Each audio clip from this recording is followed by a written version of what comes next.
So Tony was nice enough to do a swing analysis of Ben. His actual name is Ben Hogan. Tony is with Lion Golf Academy, and on Sunday nights, Tony has a show called Red Light Live Golf Swing Analysis Show. So you can send your face on and down the line views of your golf swing to this email address, Regular Speed Videos, and he'll take a look at it. Now I know this gentleman's name, believe it or not, is Ben Hogan. Ben Hogan is I believe, a student of Steven, is a regular on the show, sent me this as well. So Ben Hogan, let's take a look. It's a cool name. I wonder if his parents were golfers. They had to be golfers. Very compact, very powerful. Same sort of thing with the setup. Very toe-based setup. And we see that the weighting is stuck on the toes, specifically at the top of the swing. You can see that left leg kind of spin out because the weight's stuck at the top. Let's see the face on. Yeah, look at that weighting on the left foot. I'm not saying it's bad. Not saying it's wrong. It's just what it is.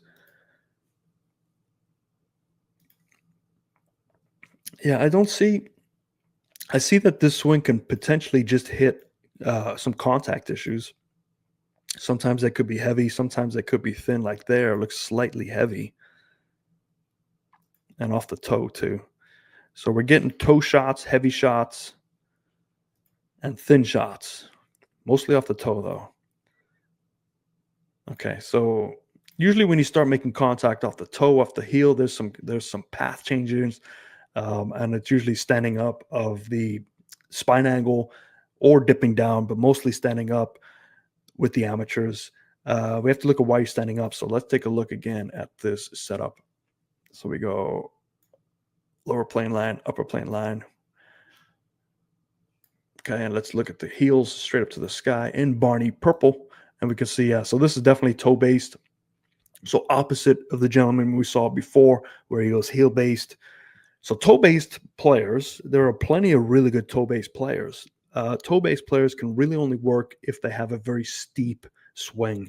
And you can see the steepness that his swing already is trying to set up by looking at that top plane line. It's going to be fairly steep. Does he get to that steepness naturally? Let's take a look. He's a little bit flat.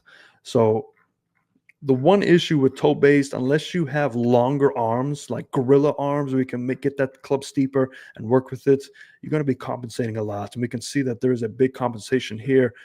You know, the arms don't quite get that high, although they are short and connected, which is good. There's a lack of turn.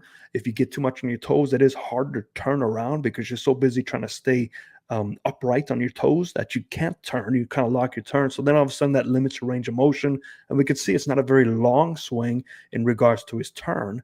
And the hands do a good job of staying in that turn radius. So they don't, usually when I see people stop their turn, their arms and hands keep going back to help that turn. But this is not the case here. So all in all, it's a pretty good motion. But if you take a look, let's zoom in so we can get this a little bit closer. So if we take a look at the hips, we're going to watch how the hips lose their posture once I get these lines sorted out. By the way, I just installed 32 more gigs of memory, so no more crashing. Let's take a look at this impact. We see how he starts to push into it, and we completely lose this position here, and we're starting to stand up. So we have to ask, okay, why is this the case? So we know that he is a very toe-based player, and with toe-based players, they can either be steep and get away with it and remain toe-based or not. So let's take a look at, there's the arch of the heels. And let's see, where does the arch? Okay. Okay, so this is how you want to take a look at this. So we're going to draw a yellow line where the centeredness should be.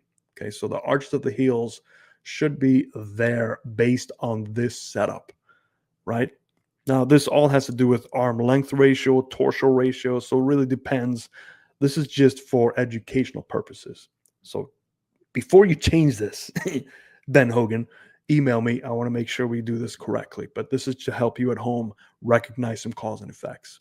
So the reason why this is very important, like where you set your centeredness, everybody's center is completely different. There's no universal center. It's basically where you are positioned.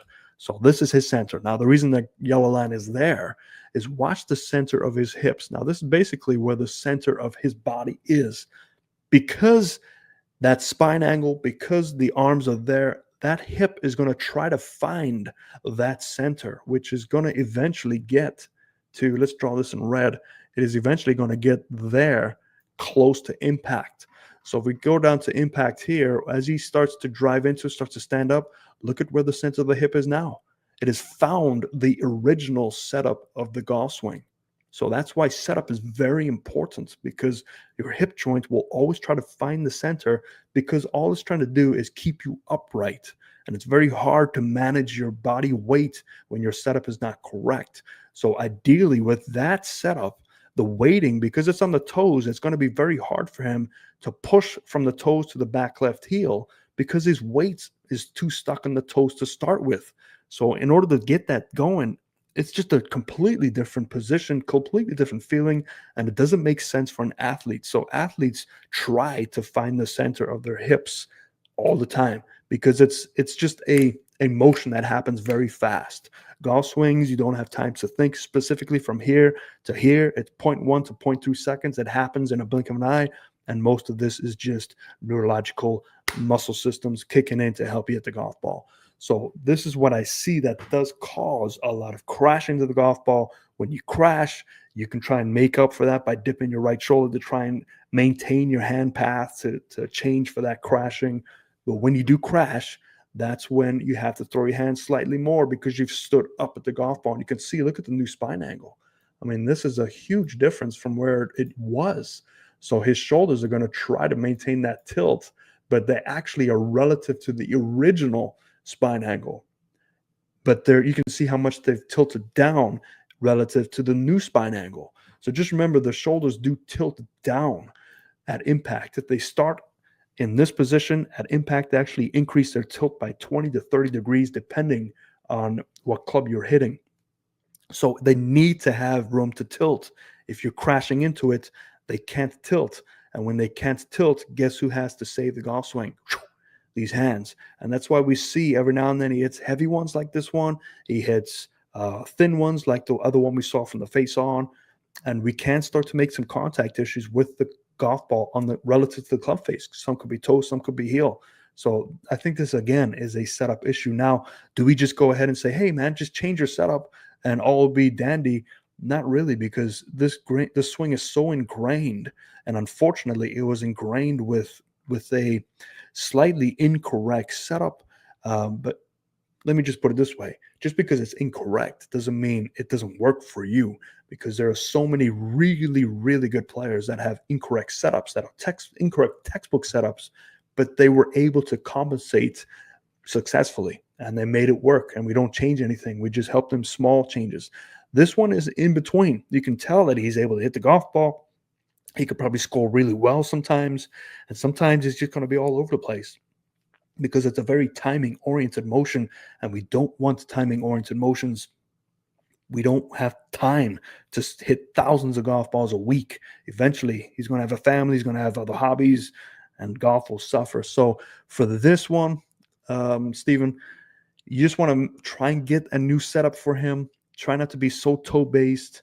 Try to get him the feeling of pushing from the right toe to the back left heel at impact. Feel like the upper body's staying down slightly. Now just be warned, he is going to hit this thing very heavy, because his hands have been so used to throwing to try and help save as he crashes and stands up. So give them a warning. It is going to be very unusual, but anything you can do, even if it's inches, you don't want to go ahead and change this whole swing completely. Just gradually get him in that new setup, gradually get him to feel the weight's more centered on his feet, so he can learn how to push off that right foot and get to the back left heel, so he doesn't spin, that top position where his heel spins out of his toes. That's all from that weight distribution. And even here, you can see there, look at that left toe, the left heel. It just spins out because all the weight's stuck on the toes. So I hope that helps you. I hope I didn't lose you in any of that. If you need any more information, let me know in the comments below. Thanks, Ben Hogan. Love the name. Let me know if your parents do play golf.